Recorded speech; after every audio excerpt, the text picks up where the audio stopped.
This is the Tom Bigby Tales, and I'm your host, Shannon Evans. I write about a small town in northeast Mississippi on the Tom Bigby River. Sometimes I write about the rest of the state. This episode is titled Heritage Academy, where some are more equal than others. Heritage Academy is a former segregationist academy created in 1964 as a direct response to integration of local public schools in Columbus, Mississippi, and the surrounding county. The town's elite families pooled their resources and eventually built buildings and moved out of the basement of a local downtown church and onto a campus now across the street from a private tennis club and on a multi-acre property. In 1988, the first Black students were admitted, a brother and sister, with one in the upper school and one in the lower school. In 1989, the first Black athlete at the school played on the football team. Two opposing schools from the MAIS forfeited games rather than play Heritage's integrated Patriot team. In 1991, one of the first two Black students then became the first Black student body president. In 1998, his sister became the second. Today, the school is roughly 90% white in a county that is only 52% white.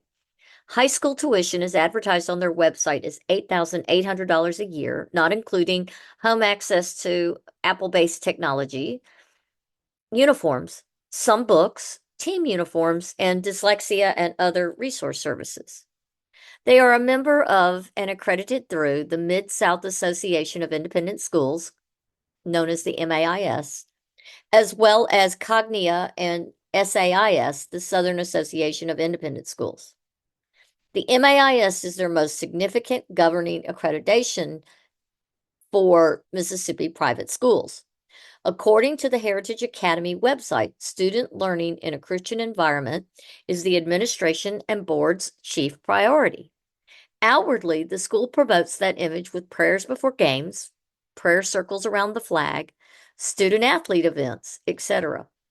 Behind the scenes, the reality of that is the staff and many faculty members behave incredibly different publicly than what they preach to their students. Much is hidden, unspoken, or double standards are enforced among the students and the faculty, despite having all signed morality statements as part of enrollment or employment. Employment also consists of rigid yearly contracts that come with expectations of employment for a complete academic year that can't be broken only with few exceptions. The dedicated teacher and administration ideal is standard in all schools because it is in the best interest of student learning, educational continuity, and important elements in accreditation visit reviews by the MAIS.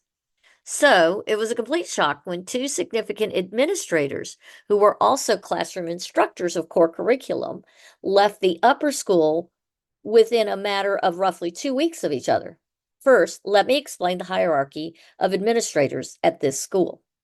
The head of school, or headmaster, is Sean Harrison. Sean Harrison was named head of school in April 2022.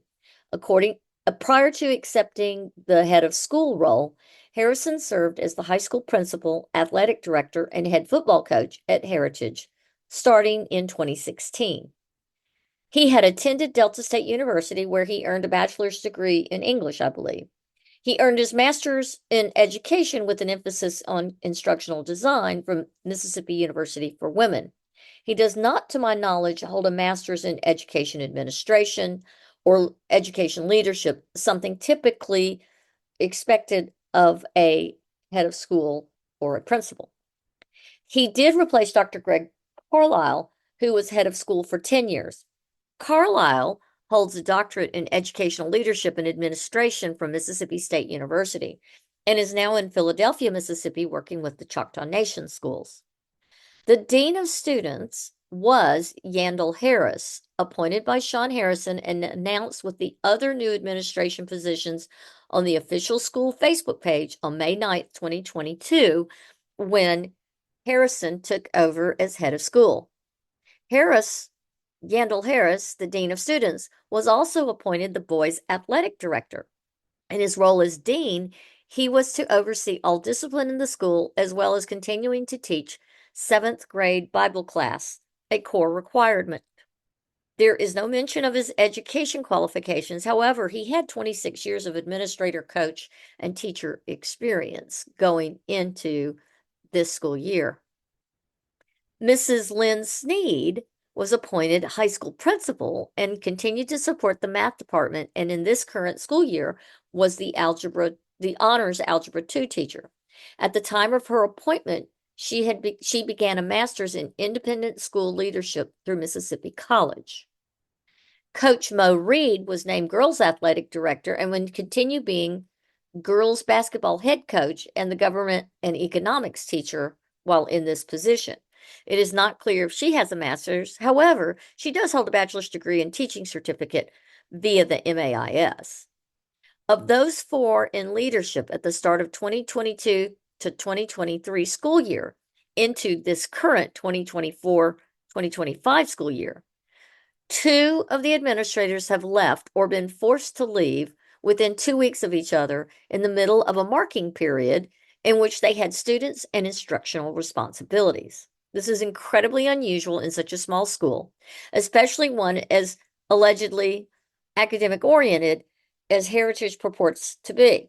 You're going to hear that word alleged often because so much is not transparent in this school. The first dean of students and Bible teacher, Yandel Harris, retired just days before Halloween in the middle of this first semester. The second was high school principal Lynn Sneed, who resigned in the middle of the school week, leaving her math students alarmed, confused, and unsupported. No educator voluntarily resigns or retires in the middle of the week, in the middle of the semester, in the middle of a marking period, willingly, unless they were forced to resign/retire or be fired. Clearly, these employees were given the opportunity to resign/retire rather than be fired to save the school from facing public embarrassment. At least that is the presumption. So why? I have it on good authority that the Dean of Students, Coach Harris, was made to retire allegedly after getting caught stealing from the sports boosters till at the home Starkville game in October. Allegedly, he came in and took or attempted to take all the large bills out of the till to, quote, pay the referees. It is also alleged that a board member was present and knew that that was not how referees were paid by the school and reported the incident to the school board. It is also alleged that Harris had done this on multiple other occasions, especially at basketball games, when teachers man the entryways to the games and collect fees in shifts as part of their school duty. He allegedly had pocketed the large bills under the guise, again, of supposedly paying the referees. Teachers would know no different and would, of course, trust an athletic director and never question his motives. Harris retired shortly before Halloween, and the parents of his students were sent a note stating so. It is not clear who has assumed his duties now. Kids were rightfully upset at the sudden loss of a beloved teacher and popular figure on campus. Ironically, 2 days after Bible teacher Coach Harris, quote, retired, the school suddenly went to a cashless system for tickets and the concession stand, which is using a Stripe vendor for all purchases currently. The parents now, when purchasing tickets, must absorb the additional exorbitant ticket transaction fee that's a percentage based on the total purchase with no option for fee-free cash purchases just to attend their child's sporting events. Again, it has been told to me on good authority by more than one parent involved that this is because of the alleged theft and to prevent any future sticky-fingered opportunist. Principal Lynn Sneed allegedly resigned last week, midweek, again, mid-semester. The parents are bewildered, the students were blindsided and worried about their future as these are highly competitive high school students in her honors math class, who for the most part are beginning to think about college and scholarship applications. Another letter went out this time from the school to the parents. This letter states a much beloved retired master educator will be taking over Mrs. Sneed's Honors Algebra 2 class. This is great for the children. The school's assistant resource teacher will now take over as principal. She recently retired as a middle school principal in the county after 23 years and had only recently joined Heritage. What luck. So why did Sneed resign? Allegedly, she has been rumored to have had an affair with the executive director of the MAIS, the Mid-South Association of Independent Schools. That executive director's name is Shane Blanton.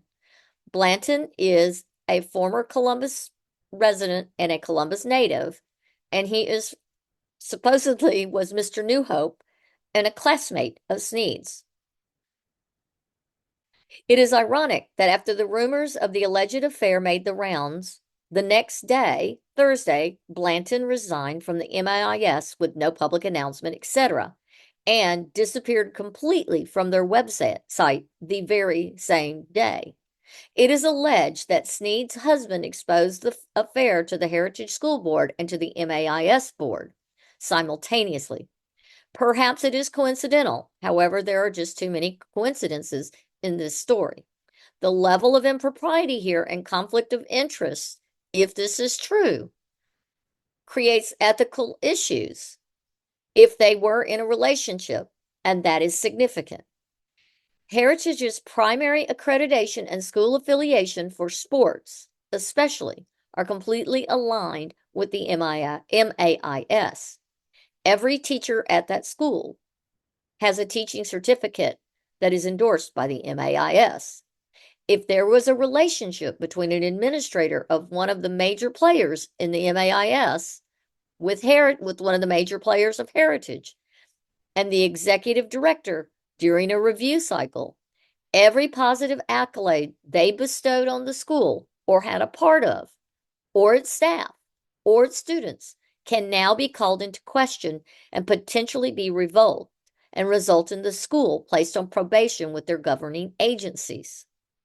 Everything the students and faculty potentially earn in good faith could be revoked and impact future funding, future student enrollment, student scholarships, and acceptance to premier programs in schools in and out of the state of Mississippi at a post-secondary level. If this relationship did indeed occur, the potential for damages is significant. If these allegations are true, no wonder the school asked her to resign rather than be fired and risk her acting the disgruntled employee and undoing their hard-pressed spin doctoring. If these two long-serving beloved administrators were not mandatorily removed for malfeasance, why was there no tea, no reception, no lunch event held to honor such wonderful educators as they have done for every other person who has retired or resigned after approximately a decade of work at the school, like Mrs. Sneed has done? Why has there been no mention of anything such as that? I want to shift your attention now to two seemingly separate events that happened last night on social media in my quote, other pack messages. Your other messages are the chats you don't see unless you open your message requests. These are always messages from people who are not in your friends list as Facebook refers to them. These people who must seek you out, and if your page is public like mine, stalk and troll your page to read your post, and then, because they can't comment due to my settings, they can only send messages to me. Well, I got two independent, yep, loosely related messages late Friday night after 10:30 p.m. As a result of the letter from the school announcing Mrs. Sneed's resignation that I shared on my personal Facebook page, I received these two sets or these two independent conversations. I have no friendship with these two women. I have zero relationship with them online or in the real world. We do not move in the same circles. I know one of them to say hello, but nothing more. The other, I would not recognize her if she passed me on the street. The first is the adult daughter of a financially generous school representative who is a close family friend of the current head of school, Sean Harrison, and his wife, Brittany, who works in the lower school as some sort of office help. The other person who messaged me last night is an employee of the school. Both contacted me super late on a Friday night on a post I had made at roughly 8 p.m. The employee of the school was super aggressive about my post on my personal page on Facebook and tried to first bully, then demean, and then intimidate me into silence. The post that I made questioned the alleged resignation of the two administrators and the spin the administration was putting on the events. The representative's daughter slid into my messages first, stating that both one had retired and one had resigned and they had been, quote, hired by the previous administration. I did point out that multiple posts on social media by those same administrators and the school's official page announced that Sean Harrison, current head of school, selected these people specifically for those new positions, meaning they were his hires. I find that this person was clearly using language that felt coached and formulated by someone with educational leadership experience, not someone with her non-education office manager type experience. Perhaps I am wrong, but I felt that it was contrived and coached. The school employee, however, contradicted the school storyline that Sneed resigned of her own free will. Quote, please tell me how you can revel in a woman's terrible, heartbreaking situation. End quote. When asked if resigning mid-marking period is Sneed's idea and why is this heartbreaking, I was met with, quote, you are bitter and heartless. I reminded the employee that Sneed is and was a public figure in her leadership position and that one is in such a position, they deserve transparency and they must act in transparency. The employee responded, the public deserves nothing. When I reminded the employee that the actions of Sneed and Harris impacted our community and our children, and why is she, the employee, had she, the employee, contacted me out of the blue late on a Friday night, the employee responded, quote, I just couldn't stand the bullshit.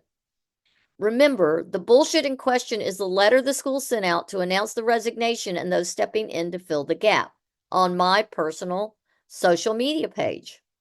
Why is the Heritage Academy employees and representatives stalking my social media pages? What are they afraid I will expose? What are they trying to sweep under the carpet? And why do they think personal attacks and private messages will intimidate me of all people? Who is behind this? I find this is also telling that I must be on the right track to keep asking questions and keep shining light on the subject. Something sincerely stinks in their version of Denmark. Heritage claims to instill high moral standards in their students, yet don't seem to consistently expect it from their faculty and staff. What does it mean to have high moral standards? It means doing the right thing for yourself and for the greatest number of people. An ethical culture ensures that decisions and actions are based on honesty, fairness, integrity, and respect for all stakeholders.